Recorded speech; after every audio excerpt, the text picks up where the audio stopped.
how to use the Feiyu Pocket 2S. In this video, I'm going to do my outdoor review. In part 1, I unboxed and set up the wearable gimbal camera. Go to the link in the description to watch that video. Now let's power it up. Press and hold the power button for about 1 second. I would like to shoot in 4K resolution. Swipe left on the touch screen. While video is selected, swipe left again. Scroll up to 4K 16:9 setting and change the frame rate to 60 frames per second. Swipe right to go back to video recording mode. By default, it's in the pan follow mode, which means the camera follows the left and right motion of your hand, but not the tilting up and down motion, while it remains horizontal with the ground. Let's do a walking test.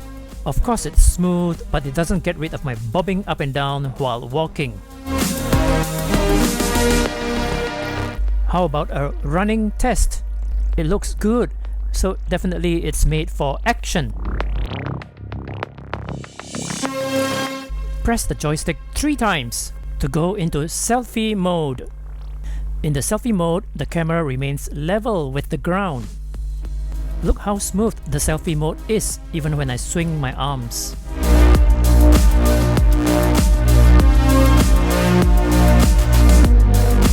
And the running test, look, it's definitely made for action.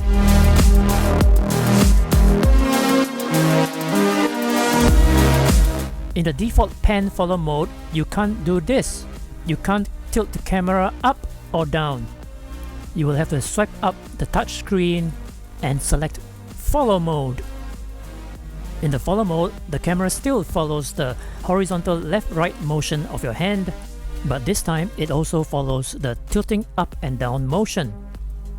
However, the camera still remains level with the horizon. Use the all follow mode if you want the camera to follow all 3 directions of your hand motion. Swipe up the touch screen and choose all follow mode. The camera now follows your panning left and right, tilting up and down, and roll.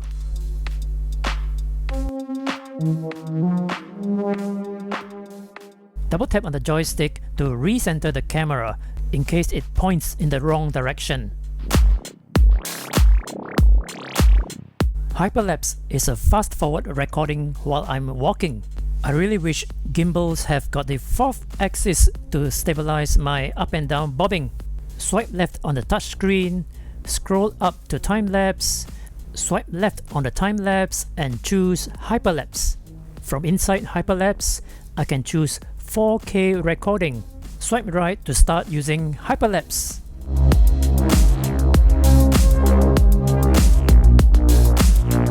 This is where the magnetic base is super useful. I just stick the camera head onto the bridge metallic railing. Even the control handle is magnetic.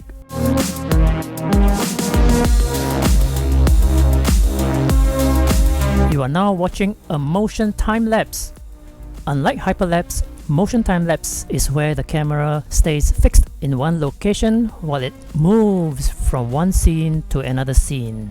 Swipe left on the touch screen, go to Timelapse, swipe left again and go to Motion Lapse. Swipe left on Motion Lapse and choose 4K.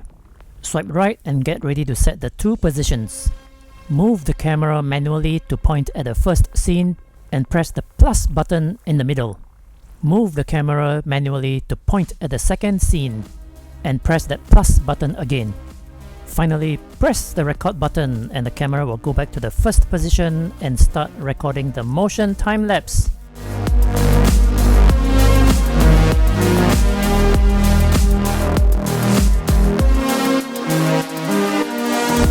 In slow motion mode, the slowest we can go is 8 times, which records only in 720p. Let's do a slow-mo test. That's 2 times slow-mo in 4K. 4 times slow-mo in 1080p, 8 times slow-mo in 720p.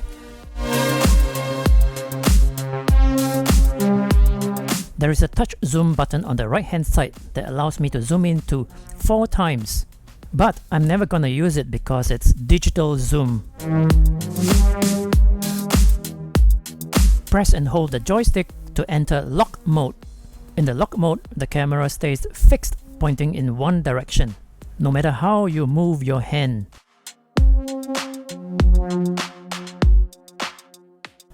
Just in case I haven't told you, the button below the joystick is the record button. I caught the time lapse of the sky turning dark. Swipe left on the touchscreen, go to time lapse, swipe left again to go to time lapse, swipe left again to select 4K, swipe right and begin. With the magnetic feature, I just let the camera sit there for about 30 minutes.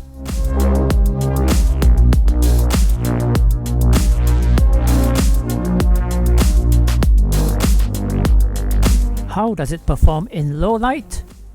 Take a look for yourself and let me know what you think in the comments. I think as long as there's some light, it's not too bad, and I don't see any major grainy effect. Let me know what you think.